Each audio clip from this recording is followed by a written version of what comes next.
जय Swaminarayan. Good morning students, कैसे हो आप सब लोग।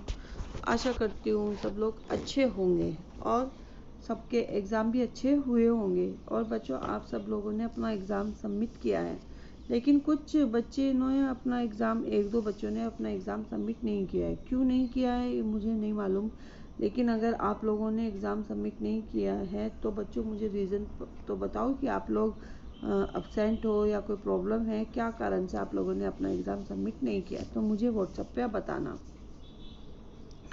तो आज मैं बच्चों प्रीति कंसल आत्मा ग्रीन स्कूल भरूच जाडेश्वर से आपको क्लास 7 को हम अपना लेसन कंटिन्यू करेंगे। जैसे कि हमारा लेसन का नाम था हमारा घर, लेसन नंबर 5 हमारा घर। तो जैसे कि हमारा उस दिन आधा लेसन हुआ था बच्चों, आज मैं आपको इसका एक रिवीजन ले लेते हैं, उसके बाद फिर हम अपना आगे का लेसन कंप्लीट करेंगे। तो जो हमारे इसके लेखक हैं रविंद्रनाथ त्यागी जी, वे एक व्यंगकार, एक कॉमेडियन लेखक है। तो ये जो लेसन है उसी पर ये उन्होंने आधारित है, उसी पर उन्होंने ये लिखा है। अब उन्होंने तो वे अपने घर के बारे में बता रहे हैं। हमारा घर, जैसे कि नाम है लेसन का हमारा घर। तो लेसन तो घर सबको अपना अपना अच्छा लगता है, सबको अपने ही घर में कंफर्टेबल होता है।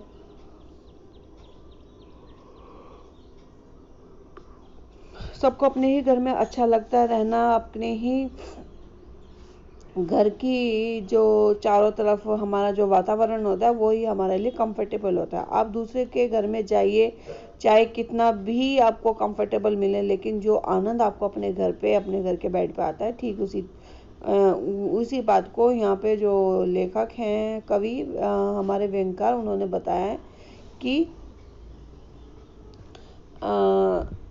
हमें अपना घर बहुत पसंद है। ताजमहल के बाद शायद यह दूसरी इमारत है जिसके अगर आप बाहर हो तो अंदर जाने की तिब्बत करती है और अंदर हो तो बाहर जाने की तिब्बत करती है। कि लेखक कहता है कि ये हमारा घर है जो मुझे बहुत पसंद है, लेकिन ताजमहल के बाद ये दूसरी इमारत होगी। कि ताजमहल को भी जब हम देखने जाते हैं बच्चों, तो ये देखने का मन, जब हम बाहर खड़े होते हैं तो अंदर जाने का मन करता है, और अंदर जब होते हैं तो बाहर देखने का, वहाँ से आने का मन ही नहीं करता। ठीक उसी तरह ही से जो कवि हैं उन्होंने कहा है कि दूसरी इमारत हमारा घर है, जिसके आप बाहर हो तो अंदर जाने के मन करता है और अंदर हो तो बाहर जाने का मन करता है। मैंने जिस घर का जिक्र शुरू किया वह हमारा ही घर है, मेरा अपना ही। सच्चाई तो ये है कि सबसे कम क्षेत्र में मेरा ही अधिकार है। जो वो घर है उस घर में सबसे कम एरिया में मैं ही रहता हूँ। बाकी में घर में बीवी, बच्चे, माँ बाप वो सब रहते हैं। वैसे ये सब लोग भी मुफ्त में ही बदनाम हैं, कि फ्री में ही बदनाम हो रहे हैं। ये भी इतना नहीं रहते जितने की आवाजाही, क्योंकि घर का ज़्यादातर इस्तेमाल उन लोगों द्वारा होता है जो मेहमान कहलाते हैं। ये लोग आते हैं और जाते हैं। आवागमन की इस प्रथा पर गल्ले की महंगाई, चीनी की कीमत या चावल के न मिलने से कोई फर्क नहीं पड़ता। लोगों के अब इतनी महंगाई बढ़ रही है कि आपकी चीनी भी महंगी हो रही है, चावल भी महंगे हो रहे हैं।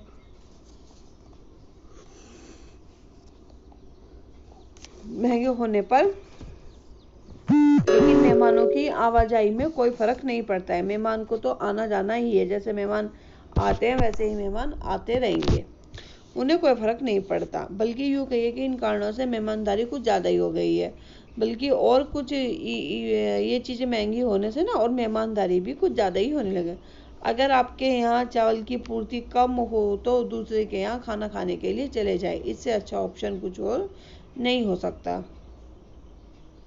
तो जो अब कवि है वो अपने घर का बताता है कि अब मेरे घर में क्या क्या है, क्या क्या होता है।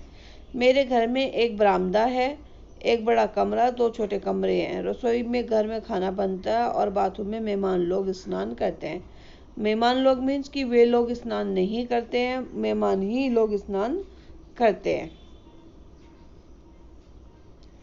घर के लोग या तो मेरी तरह नहाते ही नहीं। जो कवि है कि मैं तो नहाता ही नहीं, या तो मैं और मेरे घर वाले कभी नहाते ही नहीं। और अगर नहाते भी हैं तो हम बाहर लॉन में एक नल लगा हुआ है उस पर जाकर नहाते हैं। बड़े कमरे में एक सोफ़ा पड़ा रहता है और सोफ़े का अक्सर कोई कुत्ता उस पर सोता रहता है। जैसे कि आप पिक्चर में देख भी रहे हो कि बड़ा कमरा है, उसमें एक सोफ़ा है और उस पर एक कुत्ता सोया हुआ पड़ा है। यहाँ पे देखिए आप, घर वाले समझते हैं कि मेहमान कुत्ते का है, मेहमान का कुत्ता है, और मेहमान समझते हैं कि घर वालों का कुत्ता है, और उसमें फ़ायदा घर वाले कुत्ता उठाता है। कुत्ता इस स्थिति का पूरा पूरा मज़ा ले रहा है। सोफे के पास जो टेबल होती है उस पर किसी सांप का तौलिया पड़ा रहता है, हजामत का सामान, चाय के जूठे बर्तन या गंदे मोजे रखे होते हैं। और उसके बाद जो जगह बची होती है, एक मिनट,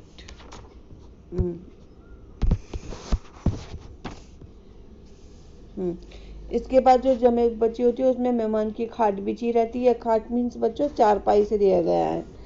उस मेहमान मतलब बिछे हुए से मतलब ये नहीं कि जैसे बेडशीट बिछे मतलब लेटे रहते हैं, क्योंकि वो इसलिए क्योंकि उन्होंने ऐसे शब्द का इसलिए प्रयोग किया क्योंकि वे व्यंग्यकार कवि थे, इसलिए उन्होंने बिछे हुए कहा। इसके बाद जगह बचती है तो उसमें किसी आते जाते सज्जन का होल्डोल रखा जाता है।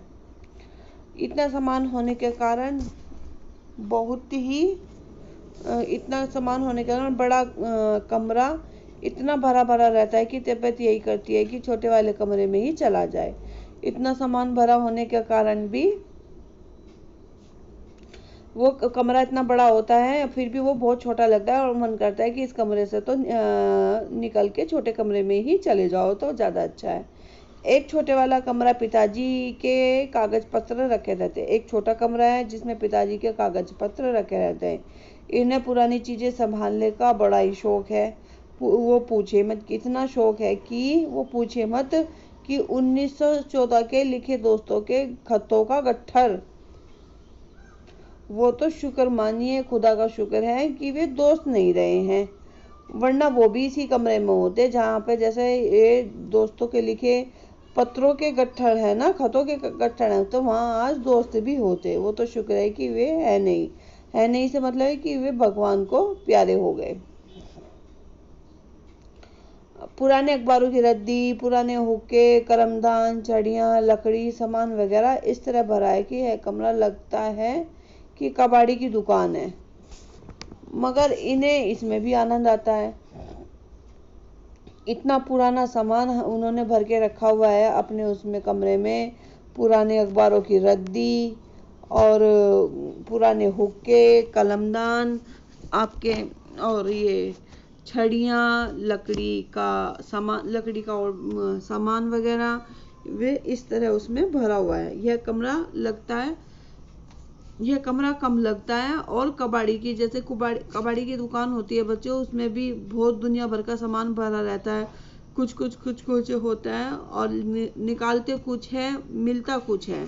ठीक उसी तरह कवि ने यहाँ पे अपने पिताजी के कमरे की भी तुलना की है कि उनका तुलना भी कबाड़ी की दुकान से जैसा ही है।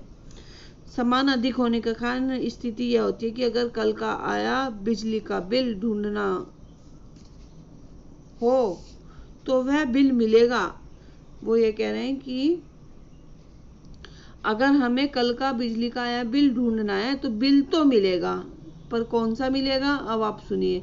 1953 में अगस्त के महीने में आया था, जिसका पेमेंट न होने पर एक बार बिजली कटी थी, वो बिल मिलेगा। इतना सामान भरा हुआ है कि कल का अगर कोई सामान आया हुआ है, बिल भी है, कोई सामान है, अगर वो गायब हो गया तो चीज़ें तो मिलेंगी, लेकिन वे चीज़ें इतनी पुरानी मिलेंगी जिसका कोई यूज़ नहीं होगा। इतना सामान भरा हुआ है पिताजी के कमरे में।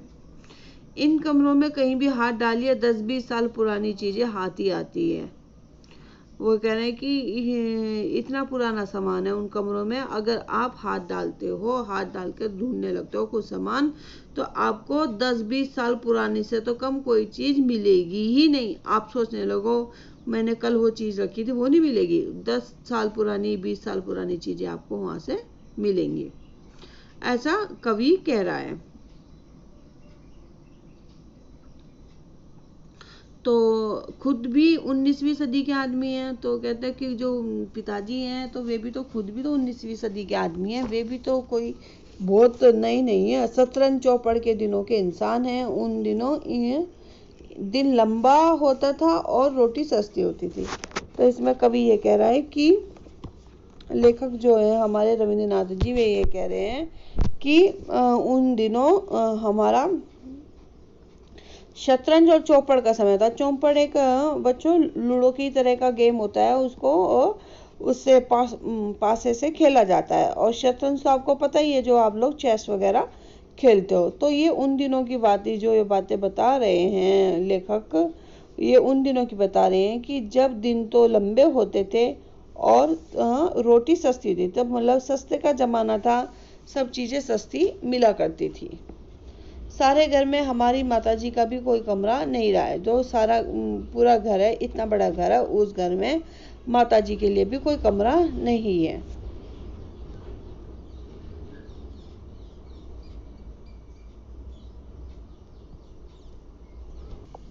हाँ, तो ऐसे वो उसके बारे में बोले कि जो मेरी माताजी है उनका भी कभी कोई कमरा नहीं रहा है।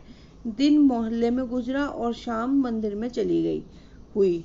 तो और कहीं राधे श्याम का कथावाचक का ड्रामा, तो कहीं धार्मिक सिनेमा हो रहा है, तो कहीं तो उनका ऐसा रात भर का इंतजाम हो जाता है। ऐसे ही वो दिन भर अपना पूरा ऐसा दिन निकाल देते हैं। बाकी वक्त मिला तो उसमें धार्मिक चर्चा, तो जो थोड़ा बहुत जो टाइम भी बचता है तो उसमें वो धार्मिक चर्चा अपने ग्रुप में करती हैं। एक छोटा कमरा मुझे मिला है, इसमें मैं लिखता हूँ, पढ़ता हूँ, दाढ़ी बनाता हूँ और सोता हूँ। एक छोटा कमरा है जिसमें मैं ये सब कार्य अपना करता हूँ, लिखता भी हूँ, पढ़ता भी हूँ, सोता भी हूँ, दाढ़ी भी बनाता हूँ। इस कमरे में कुछ गलत काम होता है तो वह मेरी ही वजह से होता है। अगर इसमें कुछ भी गलत हो गया, कुछ उल्टा सीधा हो जाता है तो वो सब मेरी ही वजह से होता है। अगर धोबी के यहाँ से आए कपड़े जमीन पर गिर पड़े, तेल की शीशी बिखर जाए, बिस्तर पर जूते रखे जाएं या तकिए का गिलाफ गंदा अगर हो जाए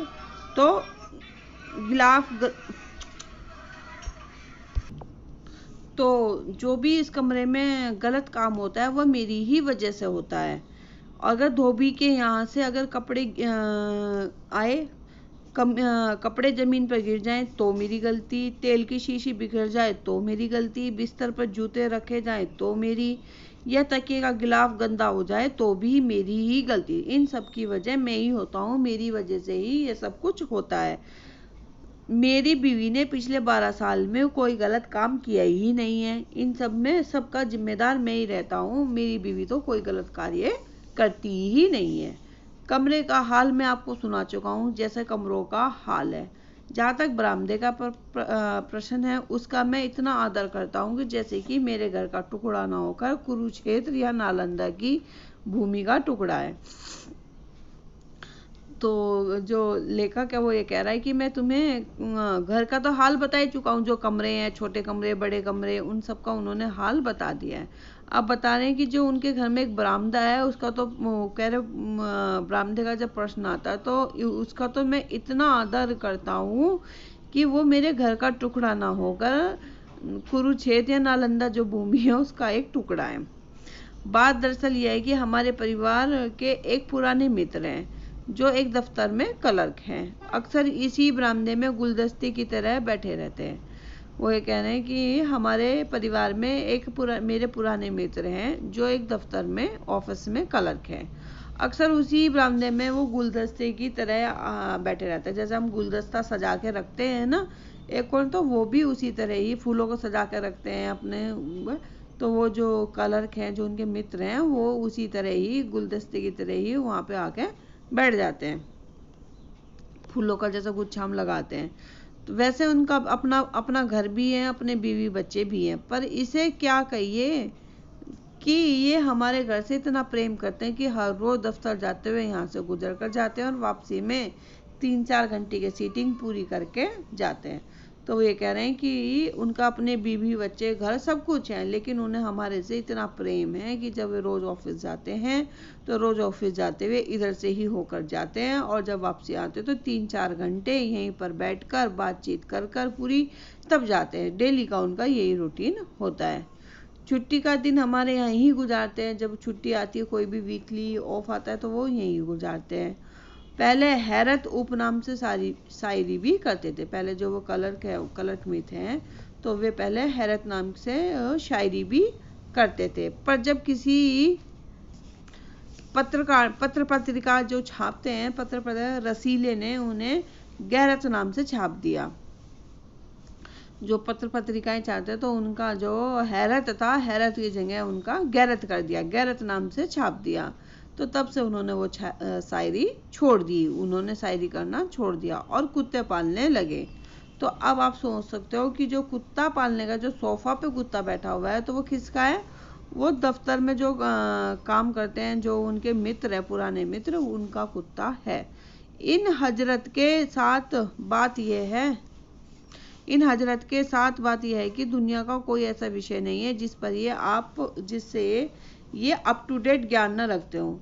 तो ये कह रहे हैं कि ये जो साहब हैं, आप इनमें दुनिया का कोई भी टॉपिक, कोई भी विषय ऐसा नहीं है जिसमें ये अप टू डेट ना हो, जिसका ये पूरा ज्ञान नहीं रखते हो।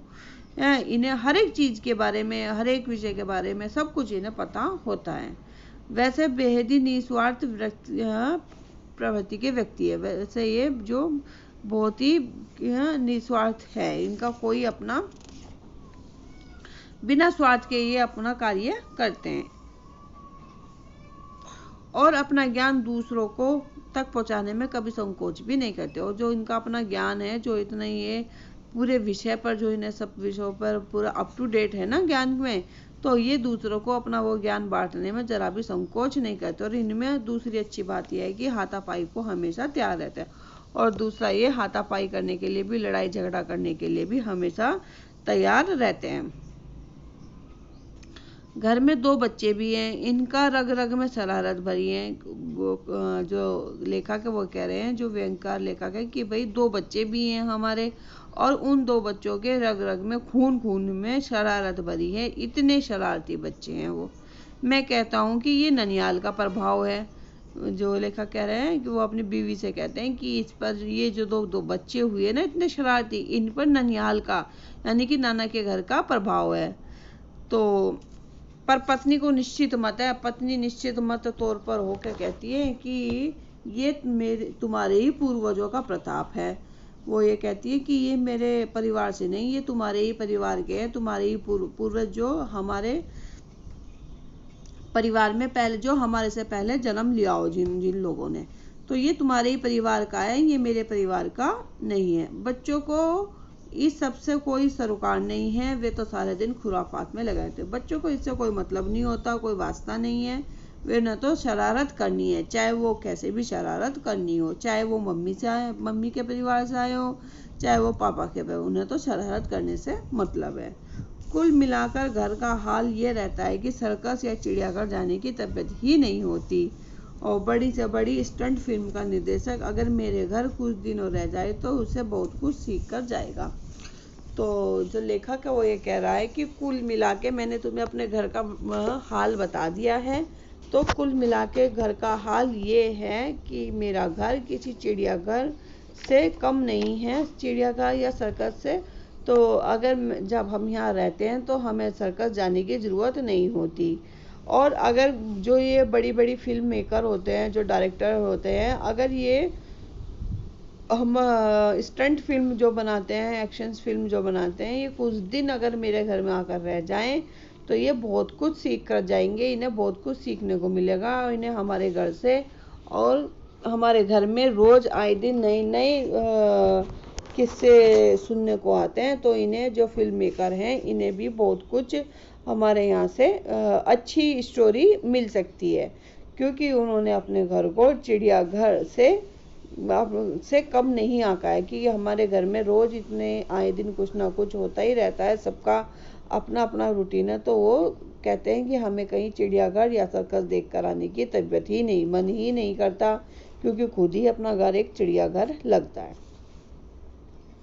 तो बच्चों ये मैंने आपको लेसन कराया, तो इस लेसन का हमने अपना कंप्लीट हमने लेसन किया। उन्होंने जो हमारे लेखक थे रविन्द्रनाथ कवि, तो उन्होंने हमारा घर को एक व्यंग के रूप में उन्होंने अपने घर के बारे में बताया कि कैसे कैसे लोग उनके घर का जीवन कैसे, एक कमरा, दूसरे कमरा और बड़े कमरा, बरामदा, कैसे उसका उन्होंने वर्णन किया व्यंग के रूप में। तो ये था बच्चों आपका लेसन कंप्लीट हुआ। अब मैं आपको इसके शब्दार्थ कराती हूँ। शब्दार्थ हम कर लेते हैं, फिर आगे की हम एक्सरसाइज नेक्स्ट क्लास में करेंगे। तो फर्स्ट है आपका तबीयत, और एक चीज़ और, मैं इसके जो हार्ड वर्ड्स हैं वो भी मैं आपको नेक्स्ट क्लास में अंडरलाइन करा दूंगी। फर्स्ट है आपका तबीयत, मीन्स मन या सेहत। जिक्र, उल्लेख यानी कि किसी के बारे में बताना। आवागमन, आना जाना। हजामत, दाढ़ी मूंडना। हजामत मीन्स जैसे कि हाँ तुम्हारे पापा, दादा, नाना, वो सब लोग शेव करते होंगे, तो जनरली सब लोग आजकल शेविंग ही बोलते हैं, लेकिन हिंदी में उसको हजामत बनाना कहते हैं। हजामत बनाना, दाढ़ी बनाना, दाढ़ी मूंडना, उसको कहते हैं। शतरंज, चेस, चौपड़ एक तरीके का खेल है, जैसे कि मैंने बताया था कि ये लूडो की तरह, कुछ लूडो की तरह होता है, की तरह ही होता है, लूडो नहीं होता है, और इसे पासों से खेला जाता है। कथावाचक, कथा सुनाने वाला। गुलदस्ता, फूलों का गुच्छा। रिसाले, पत्र पत्रिकाएं। निस्वार्थ वृत्ति, बिना स्वार्थ के काम करने वाली की आदत। ननिहाल, नानी का घर। पूर्वज, हमारे से पहले हमारे परिवार में जन्मे लोग। सरोकार, प्रयोजन और वास्ता। खुराफात, झगड़ा और शरारत। तो ये थे आपके बच्चों शब्दार्थ। तो ये शब्दार्थ मैंने आपको कराए। अब बाकी की एक्सरसाइज में आपको हम जब अपनी नेक्स्ट क्लास करेंगे, उस नेक्स्ट क्लास में मैं आपको कराऊंगी। ठीक है बच्चों, जिसमें कि आपके मौखिक क्वेश्चंस हैं, लघु उत्तरीय हैं, दीर्घ उत्तरीय हैं और व्याकरण है। व्याकरण में भी आपका विलोम शब्द दिए गए हैं। सर्वनाम है, सर्वनाम मैं आपको कराऊंगी, क्योंकि सर्वनाम में भी जैसे संज्ञा के भेद होते हैं, वैसे ही सर्वनाम के भी भेद होते हैं। जैसे कि संज्ञा के 3 भेद होते हैं, तो सर्वनाम के 4 भेद होते हैं। तो ये सब मैं आपको ग्रामर का जब हम टॉपिक करेंगे तब मैं आपको ये कराऊंगी। ठीक है बच्चों, तो फिर मैं आपको नेक्स्ट क्लास में आपको आगे का करेंगे हम। Okay, bye, take care, stay home, stay safe.